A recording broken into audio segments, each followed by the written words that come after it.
Donald Trump is unique among modern presidents in that he has no significant legislative accomplishments to show for 10 months after taking office. Year one is when presidents usually make their mark, especially if they came into office with unified control of the government, as Trump and his party did.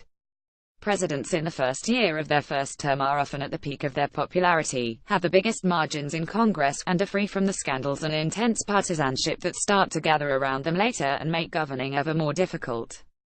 By the second year, a president's legislative agenda becomes complicated by the hesitancy of members of Congress to take risky votes as midterm elections approach, particularly if the president is unpopular. The math is stark. On average, modern presidents have historically lost 30 House seats and 4 Senate seats in their first midterm elections. Trump is governing well below the optimal levels of recent successful first-year presidents. In 1981, Ronald Reagan's first year in office, Reagan was so personally popular that he was able to convince a Democratic-controlled Congress to pass a major tax cut. In 1993, Bill Clinton used a Democratic Congress to pass a major economic plan, the Family and Medical Leave Act, gun legislation, and NAFTA, though his signature healthcare bill eventually failed. The political cost was high in midterm elections the following year. Clinton lost his Democratic Congress for the rest of his presidency and was later engulfed in scandals that slowed his agenda. Indiana 2001, George West. Bush, who also started with a Congress controlled by his own party, passed a major tax cut and a significant rewrite of federal education policy, 2 pieces of legislation that came with significant support from Democrats. Barack Obama came into office in 2009, with large Democratic majorities, high approval ratings, and a massive economic crisis, all of which he leveraged to pass the most ambitious first-year agenda of any president since Lyndon Johnson, including an enormous economic stimulus package and major reforms of the financial regulatory system and healthcare. The final version of Obamacare, after some drama, was actually signed into law in March of his second year. Trump's first year has been different. He has a record low approval rating. He is mired in scandal. And he, so far, has no major legislative accomplishments. He looks like a president in his 8th year rather than one in his first. All of this makes December crucial for the White House. From now until the new year, Congress will be jammed with legislative activity that may make or break Trump's first year in office. Most of the attention has focused on Trump's tax cut legislation, which is deeply unpopular according to public opinion polls but which Republicans believe is essential to pass in order for them to have something to show for the year. But there are many other politically consequential bills that must be passed in the weeks ahead. On December 8, the money to fund the federal government runs out. Staff members for the 4 top Democratic and Republican leaders have been meeting with the White House for weeks to negotiate a deal. On Tuesday, these leaders, Paul Ryan, Nancy Pelosi, Mitch McConnell, and Chuck Schumer, will meet with Trump at the White House about the issue. Schumer and Pelosi have been maneuvering for this moment all year, and they have significant leverage. The Republican Party, despite unified control of Congress, does not have the votes to pass bills to fund the government in either the House, where many conservatives refuse to support annual appropriations bills, or the Senate, where they need 60 votes but have only 52 Republicans. For several years, a coalition of mostly Republican defense hawks, who want higher levels of Pentagon spending, and Democrats, who want higher levels of discretionary spending, have joined forces to provide the votes for the annual appropriations bills. Pelosi and Schumer will not deliver those Democratic votes without extracting a price from Trump and Republicans.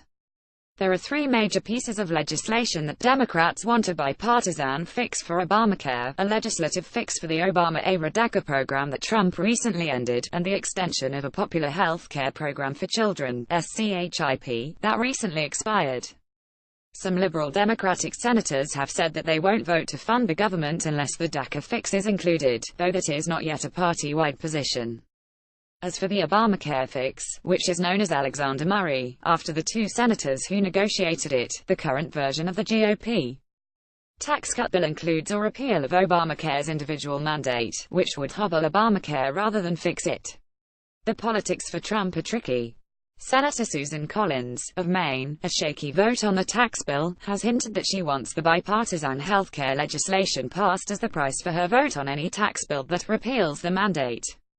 Schumer has said that passing a mandate repeal would blow up the Alexander Murray Obamacare fix. In other words, Schumer is not going to help pass the healthcare fix as a way to grease the skids for McConnell to secure Collins's vote on tax cuts. Trump is likely going to have to give ground on one or more of these Democratic priorities. Any Republican senator who thinks they can pass the individual mandate repeal and then turn around and get Murray Alexander passed is dead wrong. Schumer said on November 15, after McConnell added the Obamacare mandate repeal to the Republican tax bill. Last time Trump cut a deal with Schumer and Pelosi was in May, when the leftover spending bills from the previous year were negotiated and passed to keep the government operating through the end of the fiscal year. In fact, this was arguably the most significant piece of legislation of Trump's first year, and it was widely considered to be an enormous success for the Democrats because it included high levels of discretionary spending opposed by Trump and no funding for the border wall that he requested. Trump was so angry about the coverage that he tweeted that perhaps there needed to be a government shutdown the next time the two sides entered spending negotiations. The reason for the plan negotiated between the Republicans and Democrats is that we need 60 votes in the Senate which are not there. Trump said in a series of tweets. We either elect more Republican senators in 2018 or change the rules now to 51%. Our country needs a good shutdown. Tuesday's meeting at the White House between Trump and congressional leaders from both parties is meant to avoid a December 8 government shutdown. How much Republicans are willing to give Democrats may depend on the status of the GOP tax bill. There are at least half a dozen GOP senators with serious policy concerns regarding the tax proposal. And there are 3 Republican senators, John McCain and Jeff Flake, of Arizona, and Bob Corker, of Tennessee, who dislike Trump so much that they may be looking for reasons to oppose any legislation that empowers his presidency. Republicans already have a ready-made conservative reason the proposed tax changes will increase the deficit by $1.5 trillion. If the tax bill is cruising through the Senate, McConnell wants a vote next week, there may be less incentive for Republicans to risk a shutdown.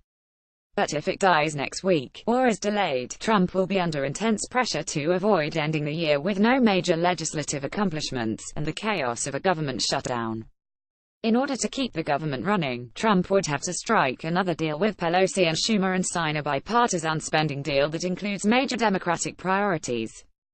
As a result, Trump would end his first year in office with no Republican legislative accomplishments and 2 deals with Pelosi and Schumer that boost the Democratic agenda. If that seems likely to happen, it would enrage conservatives in the Republican base. For Trump, December could be the month that makes or breaks his first year in office.